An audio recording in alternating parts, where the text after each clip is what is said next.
बहुत सारे लोग दुकानें खोल के बैठे हुए हैं और उनके पास कम पैसों के काम करने वाले हैं और वो आपसे ऑर्डर ले लेते हैं। काफी अच्छे खासे पैसे तो उनकी जेब में जाते हैं, क्योंकि बहुत सारे काम करने वाले तो वो पर डे लेते हैं पैसे। तो ये सारी सिचुएशन है। हमारी म्यूज डिजाइनर है, उसकी कितनी कॉपी, कपड़े की कॉपी आ गई है, कपड़े की, साड़ियों की, उसकी सब चीज़ों जहाँ म्यूज का फैशन आता है और वहाँ कॉपी आ जाती है। हाँ, तुम लोगों ने कभी जिंदगी में करवाए हैं कॉपी?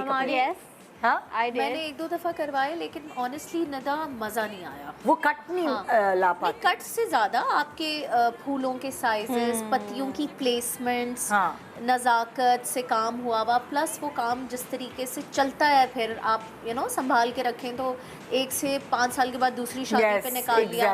अच्छा, फिर स्टिचिंग के बहुत फ़र्क होता है, कपड़े की क्वालिटी में बहुत फ़र्क होता है। वो लोग तो भाई इकट्ठे थान लेते होंगे ना डिजाइनर, तो उनके सारे पीसेस एक जैसे होते हैं। अच्छा, एजिंग, फिनिशिंग, एक चीज़ में बहुत फ़र्क होता है। यहाँ तक कि एक दफ़ा मेरी बहन को बहुत शौक है ना कपड़ों का, तो उसकी वजह से मुझे ख्वारी करनी पड़ती है। तो लिटरली एक दिन उसने पकड़ाई क्या की, मुझे कहती है ये देखो इसकी एजिंग का जो लाल कलर है वो जो कॉपी वाला है उसका लाल में और इसके लाल में उसने रख के दिखाया।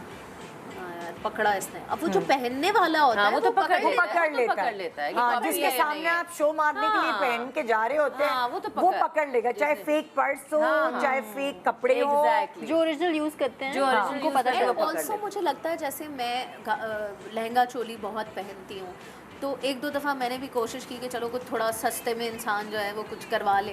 तो यकीन करो, एक डिज़ाइनर का ब्लाउज जिस तरह आपके जिस्म पे बैठता है और एक आम दर्जी का ब्लाउज जिस तरह आपके जिस्म पे बैठता है, इस बात की समझ मुझे तब आई जब मैंने पढ़ाई की ना डिजाइनिंग की, तो मुझे समझ आया कि जो डिजाइनर्स हैं वो कैलकुलेटेड पैटर्न्स बनाते हैं आपकी बॉडी से लेकर। जो दर्जी है वो रफ काटता है, मतलब अंदाजन चल रहा है तो बगल में ये भी आता है और फिर हर चीज आती है। आप डिजाइनर की चीज आप पे फिट इसीलिए बैठती है, उसका कट के पैसे होते हैं, उसकी पढ़ाई के बेचारे के पैसे, क्योंकि पैटर्न्स बनाना बहुत मुश्किल काम।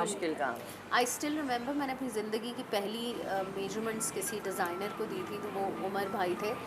और यकीन करो, हालांकि मैंने हमेशा अपना नाप दिया है खड़े रह के ना कि आप मेजर कर लें, इस तरह से लेकिन मैंने ऐसा नाप लेते हुए किस उमर भाई का टेलर आया और वो इतना नाप ले रहे ना, मतलब यहाँ से इधर का, फिर इधर से इधर का।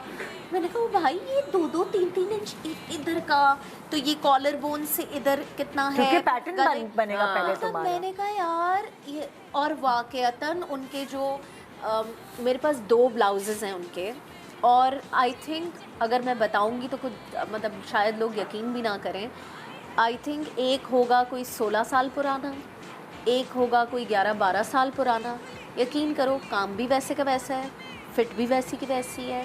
अगर आप मोटे पतले ना हो, आप उसको साड़ी के ऊपर पहन लें, आप उसको लहंगे के ऊपर पहन लें, आप उसको यूटिलाइज करें, आप उसके ऊपर एक ब्लेजर पहन लें। तो इसके बाद भाई यहाँ ये बात निकली कि चीटिंग तो चीटिंग है, ठीक है, लेकिन तो है कुछ चीटिंग्स बड़ी अच्छी रहती हैं, जैसे हेल्थ पॉइंट ऑफ व्यू से थोड़ी बहुत कर लेते हैं, थोड़ी मेकअप से कुछ चीटिंग्स बड़ी अच्छी रहती हैं और आपके पैसे भी बचते हैं अगर हम कपड़ों से भी कर लें। तो ये था हमारा आज का show. Thank you so much.